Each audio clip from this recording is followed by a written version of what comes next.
The Lord be with you. And with your A spirit. reading from the Holy Gospel according to St. John. Glory to you, O Lord.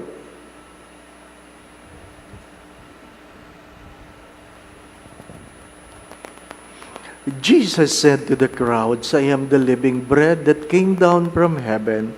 Whoever eats this bread will live forever. And the bread that I will give is my flesh for the life of the world. The Jews quarreled among themselves, saying, How can this man give us his flesh to eat? Jesus said to them, Amen, amen, I say to you, unless you eat the flesh of the Son of Man and drink his blood, you do not have life within you. Whoever eats my flesh and drinks my blood has eternal life, and I will raise him on the last day. For my flesh is true food, and my blood is true drink. Whoever eats my flesh and drinks my blood remains in me, and I in him. Just as the living Father sent me, and I have life because of the Father, so also the one who feeds on me will have life because of me. This is the bread that came down from heaven. Unlike your ancestors who ate and still died, whoever eats this bread will live forever.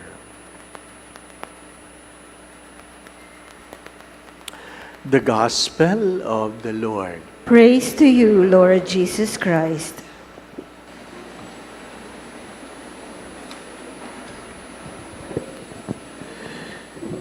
If you have noticed this in Greenbelt, every first Sunday or every first weekend of the month, we bless people celebrating their birthdays. The second weekend is for married couples celebrating their wedding anniversary. And today, third weekend, we bless the little children. We bless the little children. And somebody said, kaya hindi ako nagsisimba, Father, pag third weekend. Kasi ang ingay, ano pa. Gusto ko sabihin, hindi naman lahat ng bata maingay, pero maraming matandang maingay din. Diba? If you will not teach your children to go to Mass while they were young, don't expect them to go to Mass when they mature. Hindi mo pwedeng asahan yon. Kung hindi mo natuturuang magdasal ang bata, hindi mo sila maasahang magdadasal kung sila'y matanda na. Sometimes people would leave the church because ang sagot nila, maraming tao, sikip, Father, sikip. Ano pa?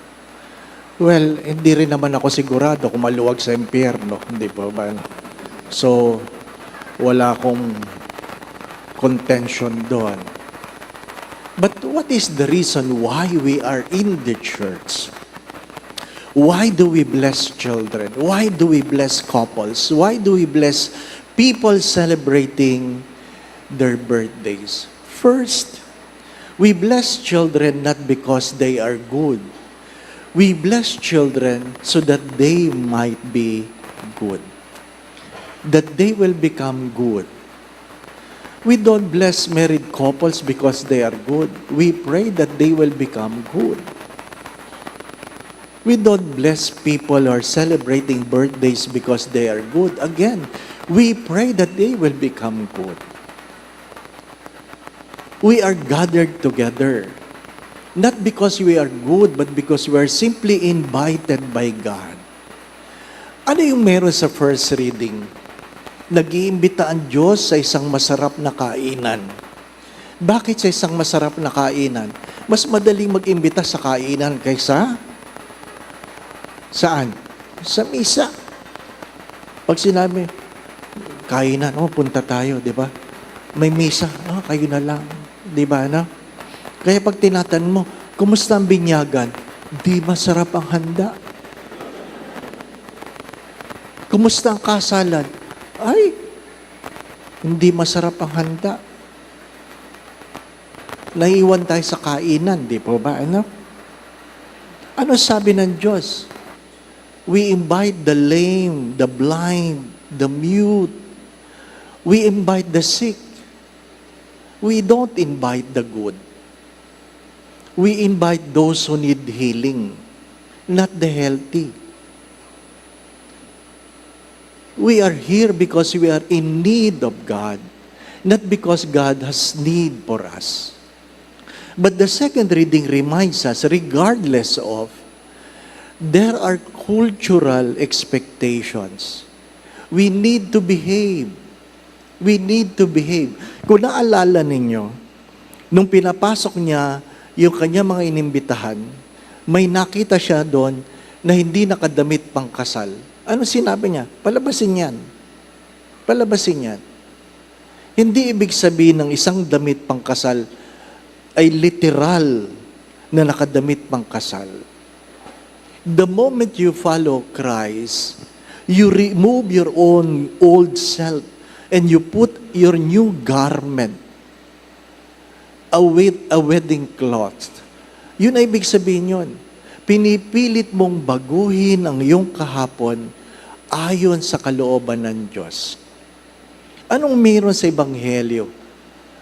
Ang sinasabi ng Diyos, unless you eat my flesh and drink my blood.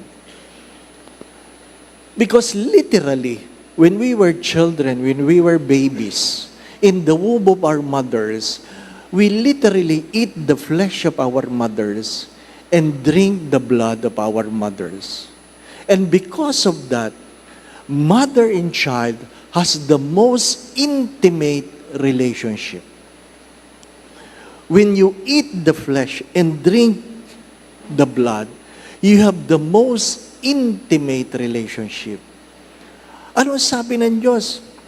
Makalimutan ka man ng iyong ina, hindi kita makakalimutan. Because that is the desire of God when we are invited to participate in the Eucharist, that we will have an intimate relationship with God. And when we talk about intimate relationship, it doesn't mean comfortable. It doesn't mean comfortable. It doesn't always mean abundant. It doesn't mean always healthy. It doesn't mean always happy. Intimate relationship is a relationship where you and I walk together regardless of the road towards the destiny. Walang iwanan. Walang iwanan. Habang binibitbit ng Diyos ang kanyang krus, maybe some people want to be intimate with Him, but they cannot make themselves close to God. But at least they walk with God.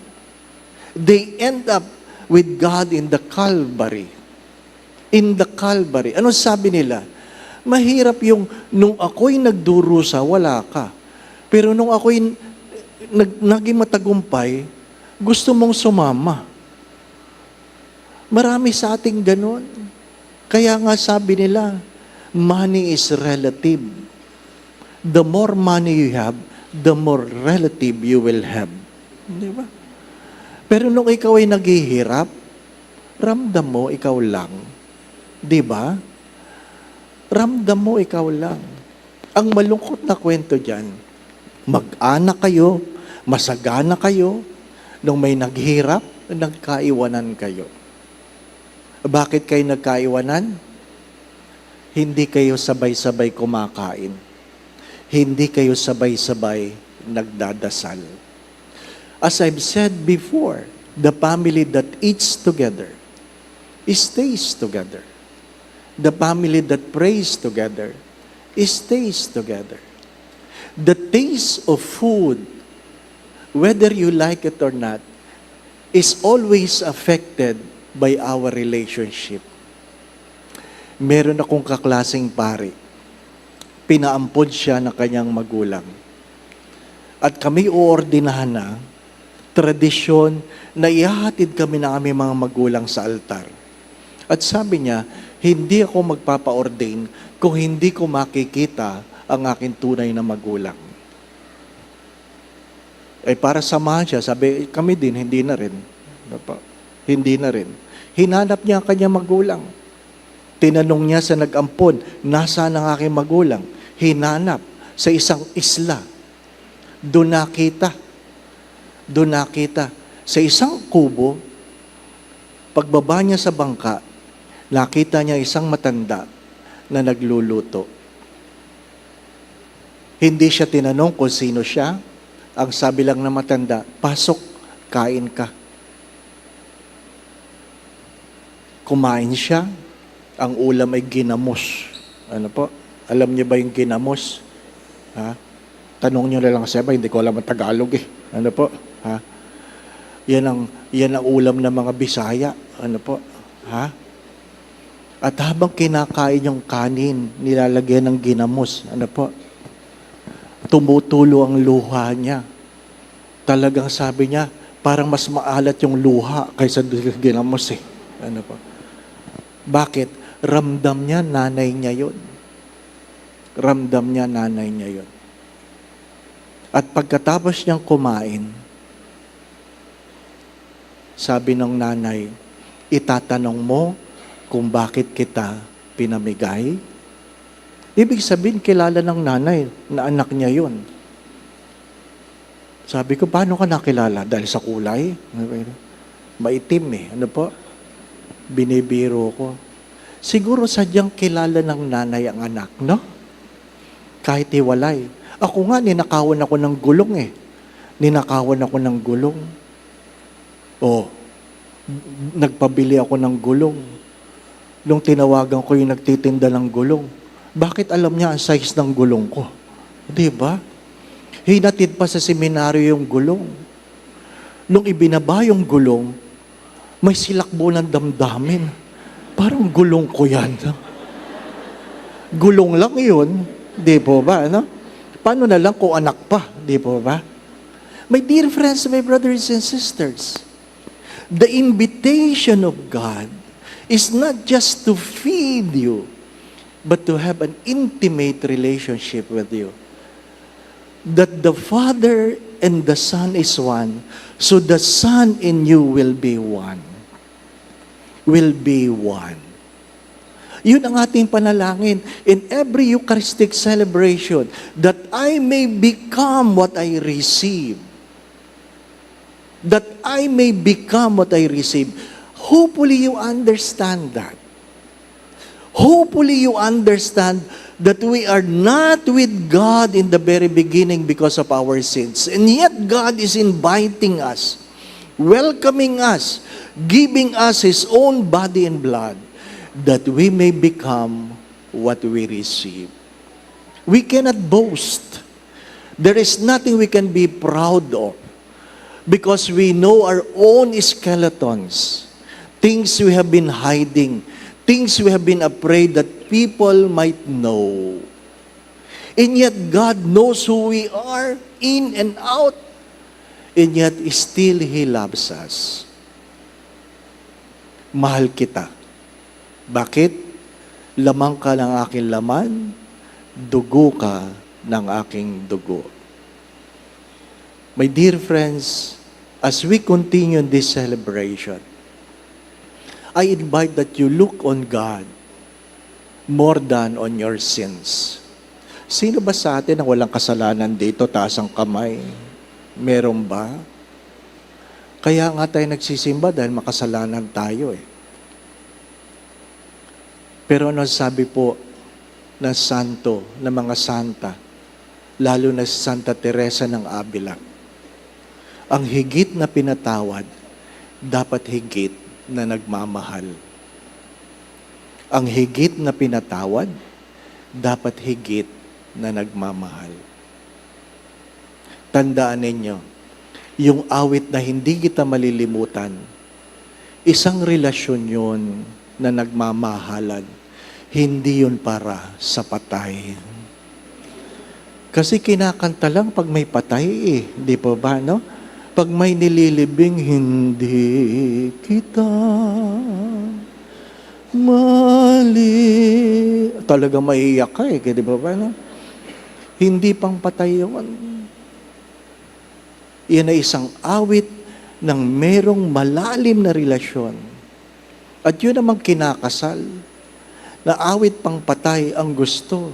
Wherever you go, I shall go. Pang patay yun. Ano po?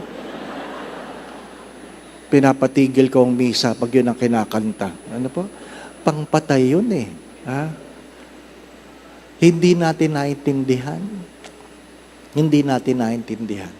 Again, my brothers and sisters, look into yourselves